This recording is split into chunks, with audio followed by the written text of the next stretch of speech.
We are in Colossians chapter 3, 17 verses. Buckle up. Since then, you have been raised with Christ. Set your hearts on things above, where Christ is, seated at the right hand of God. Set your minds on things above, not on earthly things. For you died, and your life is now hidden with Christ in God. When Christ, who is your life, appears, then you also will appear with him in glory. Put to death, therefore, whatever belongs to your earthly nature: sexual immorality, impurity, lust, evil desires, and greed, which is idolatry. Because of these, the wrath of God is coming. You used to walk in these ways in the life you once lived. But now you must also rid yourself of all things such as anger, rage, malice, slander, and filthy language from your lips. Do not lie to each other, since you have taken off your old self with its practices and have put on the new self, which is being renewed in knowledge in the image of its creator. Here there is no Gentile or Jew, circumcised or uncircumcised, barbarian, Scythian, slave or free, but Christ is all and is in all. Therefore, as God's chosen people, holy and dearly loved, clothe yourselves with compassion, kindness, humility, gentleness, and patience. Bear with each other and forgive one another. If any of you has a grievance against someone, forgive as the Lord forgave you. And over all these virtues, put on love, which binds them all together in perfect unity. And let the peace of Christ rule in your hearts, since as members of one body you were called to peace, and be thankful. Let the message of Christ dwell among you richly as you teach and admonish one another with all wisdom through psalms and hymns and songs from the Spirit, singing to God with gratitude in your hearts. And whatever you do, whether in word or deed, do it all in the name of the Lord Jesus, giving thanks to God the Father through him. This is the word of the Lord. Thanks be to God. We are in a sermon series. Today is the second sermon. The series is called Defining Moments. Our lives are made up of hundreds of defining moments along the way. These are moments that determine what happens to us and which direction we will go. These moments define what kind of people we will be. They define what our lives will come to mean. Defining moments can set our lives on a specific path. The consequences of them may be short in length, or they may last a lifetime. And they can be moments of crisis, moments of change, times of loss, times of opportunity. It can be a decision that was made that caused a certain direction. People have defining moments, and churches have defining moments. I want to tell you this morning about one of my own defining moments, but first, I begin with this question. Have you ever lost your luggage? You went to the baggage carousel, and you stood there watching all the people on your flight picking up their suitcases and going on their merry way, and you wait, until finally all that's left are what I call the orphan bags, still circling, and none of them are yours. So I lost my luggage once. It is not a short story, but I have to tell you the entire story, because it will explain what Pastor Thomas and I believe is a wonderful opportunity being offered to you in the next few months. I was in my 20s. It was 1984 when I moved to Europe. I was to work with the World Council of Churches in the area of international church relations. And so I packed some bags. I took a coat and clothes for 17 degrees below zero. I took preaching materials. I took a little computer. I took some hiking equipment. My bags were loaded when I arrived at the international desk in New York City to meet my other musician traveling companions because I was leaving 4 months before I needed to be at my post at the World Council of Churches because I had an opportunity to travel with my opera company from Atlanta. So here were the plans. We would first go to Milan, where we would spend quite a bit of time, see the sights of Italy, and then we would all gather at a little town called Bassano del Grappa, where we would work with a famous vocal coach, and all of that was planned for the 4 months before I would go to Geneva. It was going to work out beautifully. Our plans were to fly as cheaply as possible, and that meant New York to Luxembourg, $99 one way. And then we didn't mind a long train ride to Milan, Italy. Well, it was stormy on the night that we took off, and about 4 hours into the flight, somewhere out over the ocean, first we felt a tremendous jolt, and then all the lights and air conditioning went out on the plane, and the captain came on the loudspeaker and he said, "Ladies and gentlemen, our plane has been struck by lightning. We are not going to Luxembourg. We're going to Reykjavik, Iceland." And so we turned the plane north, we landed in Reykjavik, and there we stayed, my friends and I, without sleep for the next 22 hours.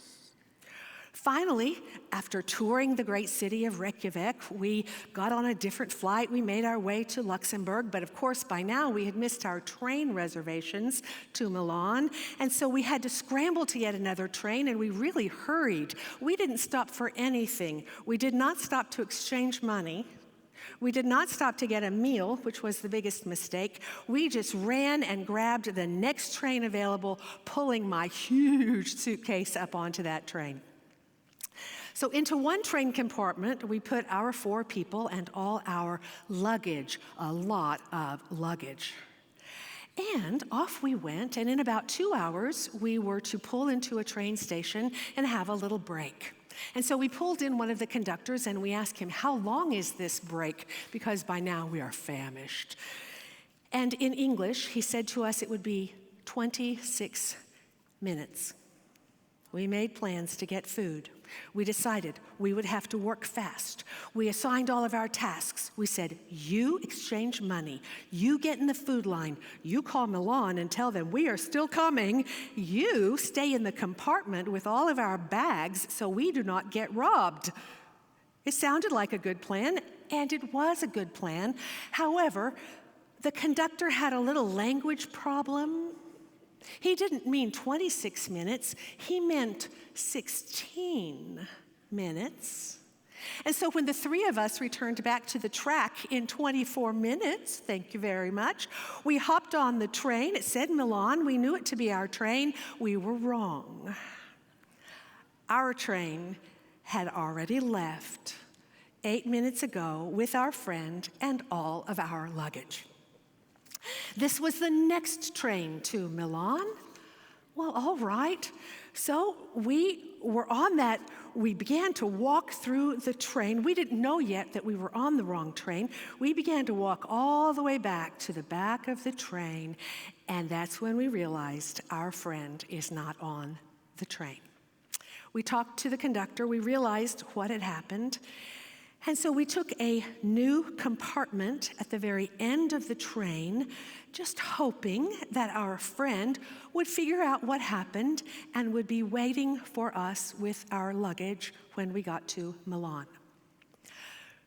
So now keep in mind that these three left young-uns, we had not slept now in 50 hours. So with a delicious full Italian meal and full bellies, all three of us went sound asleep. What woke us was the sound of a man singing. He had a beautiful voice. We could recognize a beautiful voice. Ah, donna mobile. And the man came to our compartment, threw open the door, saw us, put his hands on his face, and said, Madonna. Oh, no. So Julie, the daughter of my vocal coach, the daughter of the woman who taught me how to sing, raised the train window, and she put her head out, and she looked left, and there was no train attached to our train car. And she looked right, and there was no train attached to our train car. Our train car had been put out in the yard to be cleaned.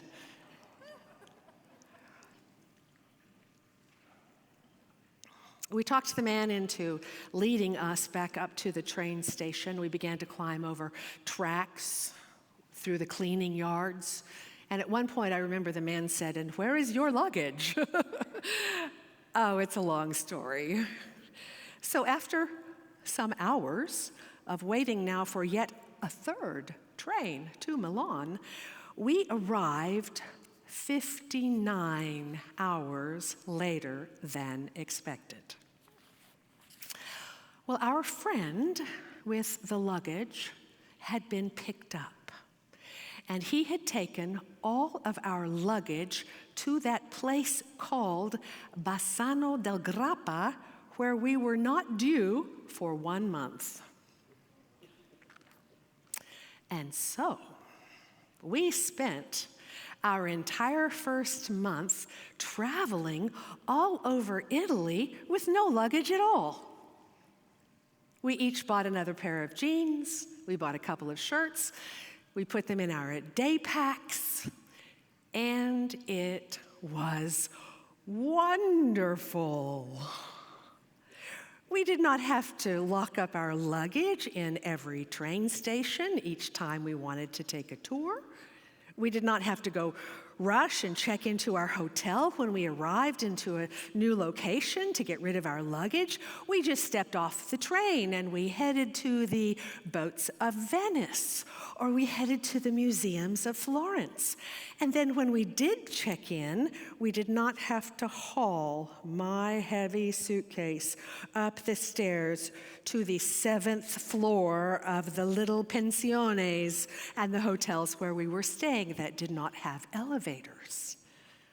We traveled fast, we traveled light, we traveled simple, and it was wonderful. Here is my point of that long story. If ever you are starting a new journey, if ever you are beginning out on a new adventure of any kind, I just have one recommendation, and that is that you lose your luggage. There is nothing quite like traveling without hauling around a lot of unnecessary heavy stuff. So when I think about our church and the journey that we are on toward the future, and when I think about where we are personally, I think this is the best day to ask this question.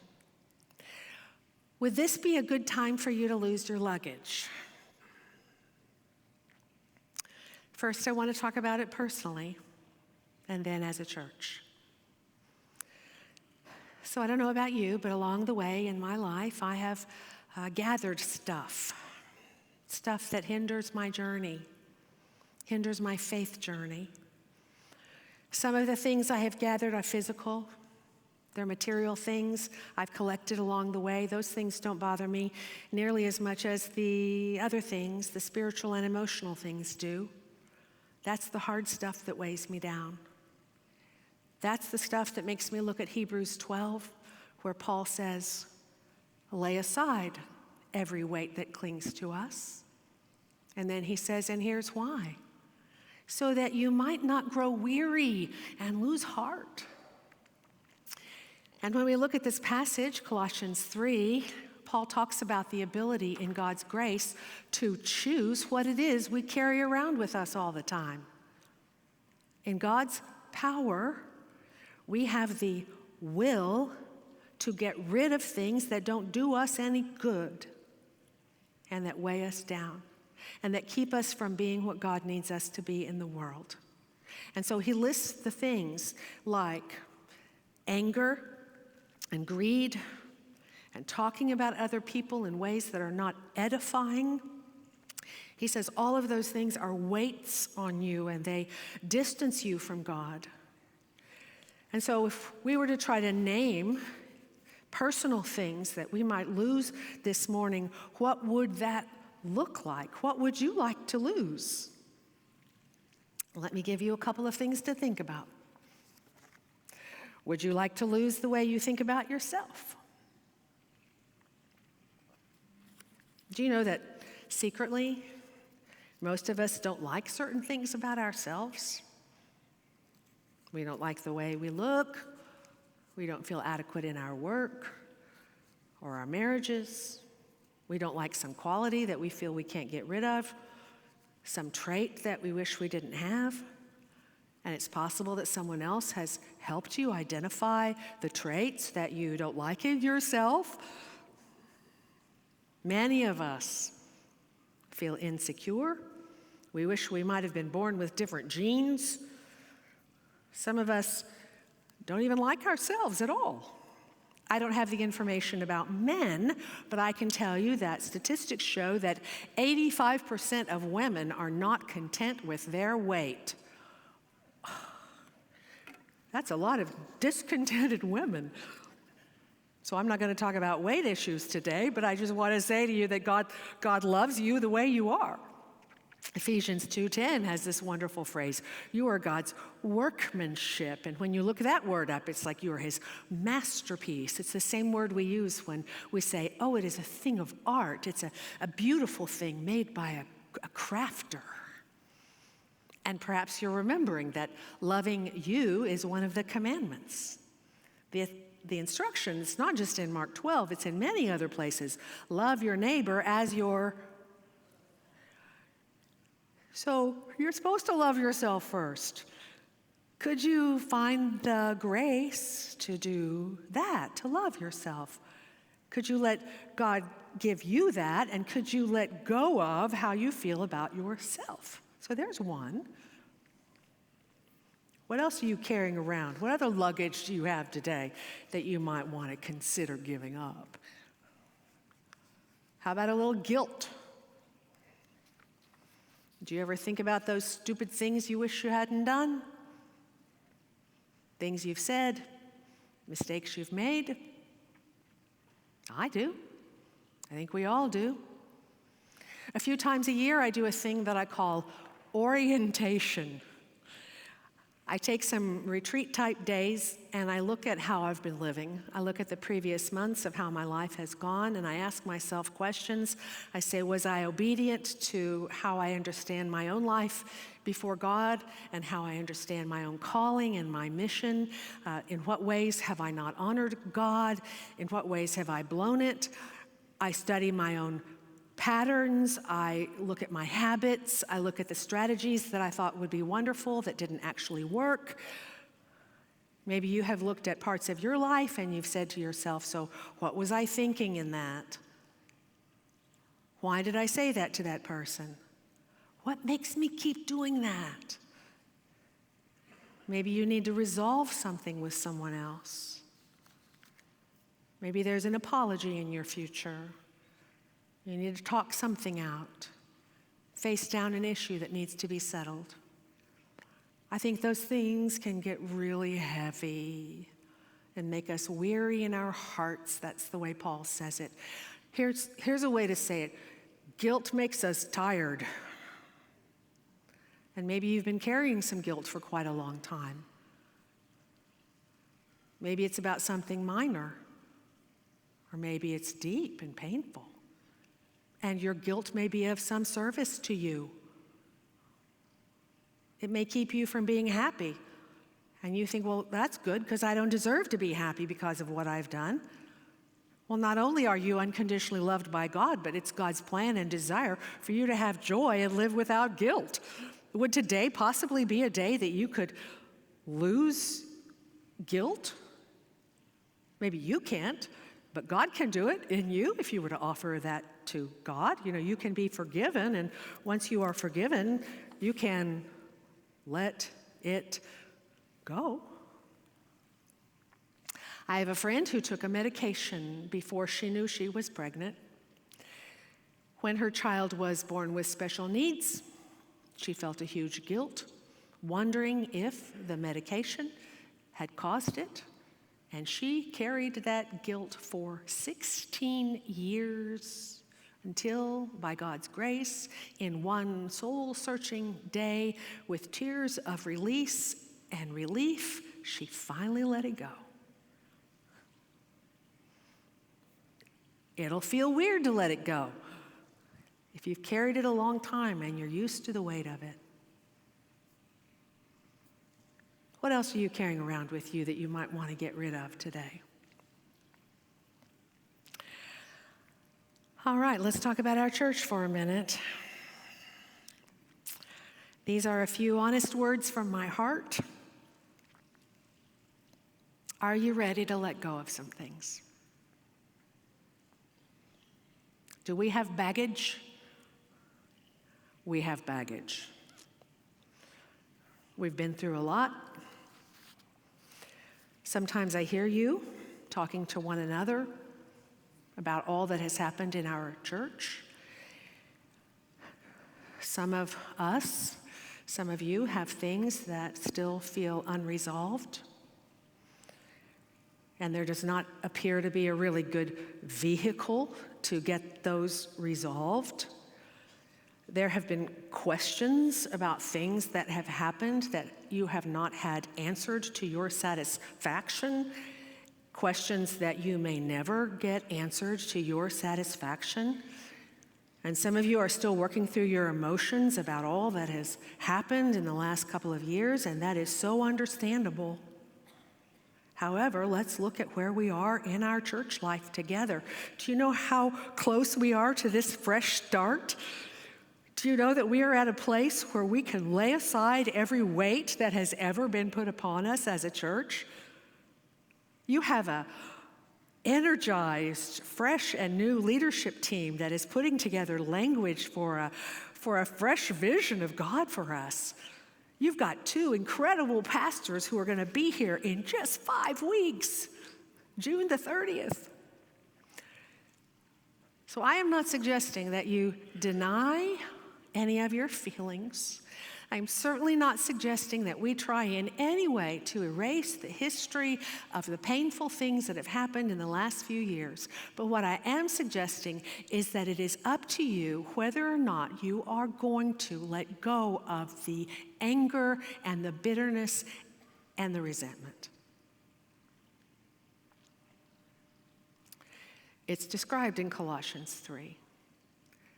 Degrading talk, one of the phrases. Rage is one of the phrases. Malice is one. You know, it might be now that it's really time to forgive somebody.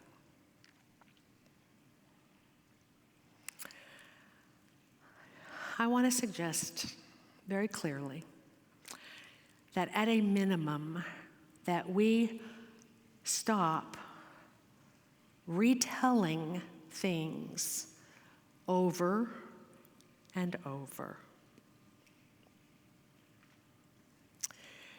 It might mean that at dinner on Wednesday nights, that in Sunday school, that in the hallways, that the people of the past and the things of the past that have not sat well with you no longer are a part of the conversation.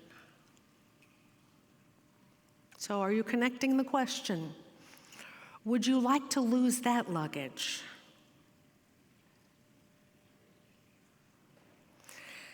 I'm going to tell you what happened here one Sunday not too long ago. It's a little bit rough, but I want you to hear it. One Sunday at lunch, right after church, I was at a table with several folks, and we had a brand new person at our table, not been there very long, not been in our church very long, and he was quite interested in joining our church. And somebody at our table began to talk about one upsetting thing that happened a year ago. It was not a good thing. And that church member said, well, here is how it happened, and began to describe his own version of things in the past, and took a very long time to tell a detailed and painful story. And the eyes of our visitor at the table got so big. And he just stared at the person speaking, and in a few minutes he said, wow. I hadn't heard anything at all about that. Oh, I sat there thinking, is this helpful to him? Is this helpful right now as he is trying to make a decision about whether or not he wants to be a part of a church that has this new and bright and fresh future? We want new people to know anything and everything, but is this just the moment to do that right here at lunch? And I just wanted to interrupt the conversation. I did not, but I wanted to just say, oh yeah, all of that, some of that happened, yes. But I want to tell you why we're so excited about being a part of a church now that is really quite wonderful, and how a lot of that just got resolved.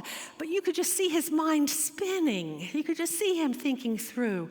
And I felt like the question in his mind was, well, how does all that fit into this great experience that I have had of this church? And so you know me, I contacted him later. We had a nice talk. And so that's not a happy story to tell today. And why would I tell it? So again, I am not suggesting in any way that we would rewrite or deny the painful things that we have been through as a church. But is this what you want to lead with? With all the new people who are going to be coming to our church? Is this what we want to say first about our future? Is this what we want to carry as our banner into the great goodness that is ahead of us? I'm just asking you today, would you like to move on?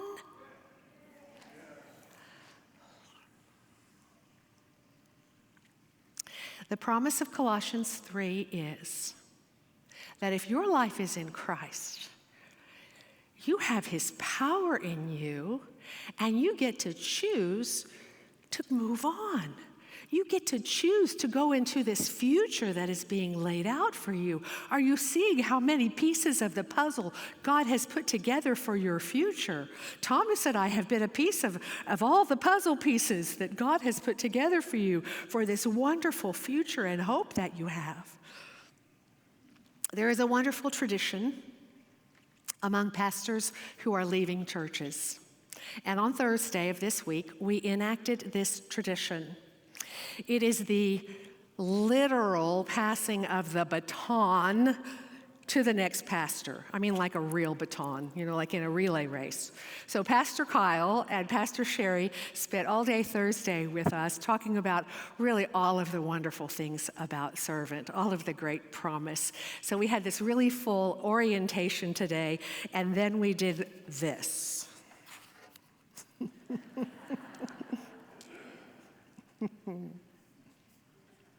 So what are we handing over to them? We are handing over to them all the goodness of this church. all the potential of this church. We're handing over to them all the faith that we have seen and do see in you. We are handing over to them the beautiful way in which you love one another. We are handing over to them the commitment you have to serve in this church and serve in this community. We are handing over to them all your generous hearts. That's what we're handing over. What would you like to hand over? You get to design now who you want to be as a church. And you can say, well, here's my baton, and I got to tell you a really terrible story. I mean, this was rough. Is that the baton you want to hand over? Because that's not the baton we're handing over. So how do we do this thing that's described in Colossians chapter 3? Well, I just happen to know how. It's an act of your will surrendered to and empowered by Jesus Christ. It's an act of your will. That means your restraint, your thoughtfulness. It's an act of your own decision, but not an uninformed decision. It's when you are surrendered to and empowered by Jesus Christ. Thank goodness, right? That we don't have to do this by ourselves. Our will is given over to Jesus, and you get to choose what you put on. That's what verse 12 is all about in Colossians 3. We love to read this verse at weddings. Clothe yourself. So that's what? I intentionally put this on. Same way I put my blazer on today, on purpose. I put onto myself compassion. On purpose, I put on kindness. On purpose, I put on humility. On purpose, I put on gentleness. On purpose, I put on patience. So that's my choice of how I'm going to clothe myself. I put off all of those other things, talking badly about other people. That is in this passage. I put that off on purpose by an act of my will and the power of Christ. And I put on these things. And then look at this very next little verse. This is it right here. And can we let the peace of Christ rule here? It starts in the heart, it says, let the peace of Christ rule in your heart. And if it's going to rule in our hearts, it's going to rule in our people, it's going to rule with our leadership. And I love that little word, rule. What does that mean? Letting Christ rule. That means that you let him live in your heart. You let him decide what is worth keeping and what you need to lose. Will you let Christ rule in your heart and therefore in the very heart of this church? There are 4 little things right there. Let me list them. Let Christ rule, he says. Be thankful. Let the word of Christ dwell in you. Sing psalms and hymns and spiritual songs to God, which is what? It's worship, and that's how it happens. Those 4 things. Christ rule, be thankful, know the scriptures and live them out, and worship. And all of that together is how, by an act of your will, you turn the rule of your life and the rule of this church over to Jesus Christ. So today, along with you, we place this church solidly in the hands of Jesus Christ. Christ does the emptying. It's his power that helps us put off the old. It is his power that helps us fill up with the new. Are you ready to lose your luggage? Because I lost my luggage on the way to Milan, I was able to accomplish things I could have never accomplished with all those bags. I went to very high places. I remember at one stop, I took a trolley up to the very top of Jungfraujoch, one of the highest mountains. There's no way that I could have lugged that 70-pound suitcase up to Jungfraujoch on that very narrow trolley. And when I got up there, the view was spectacular. This is what I want for you. It's what Thomas and I have been working for you for all of these months. Today is the day, my friends. It's the day to let it go. Are you ready to lose your luggage? Amen. Mm-hmm.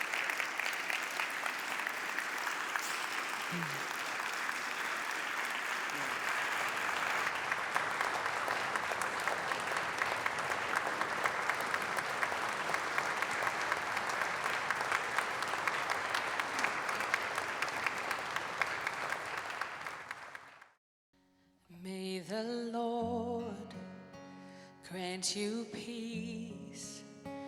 May his love shine down and meet your every need, and keep your feet from stumbling, and fix your eyes on the mark, on the prize. As you go, may you rest in Christ.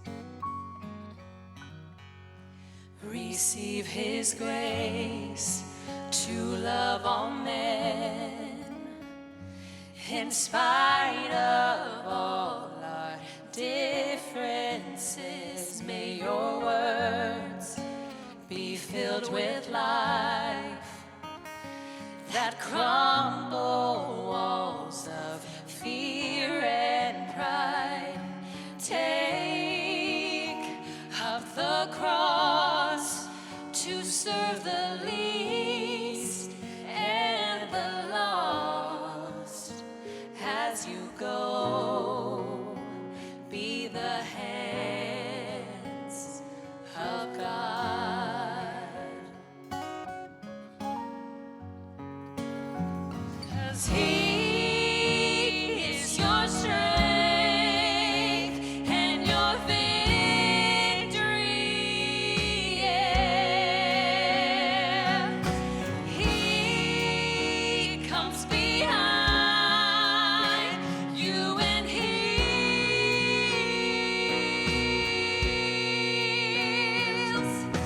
He is your cup and your portion, your banner and shield.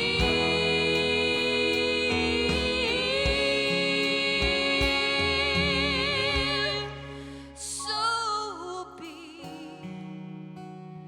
released, be blessed, be free. Live and move as the Spirit breathes.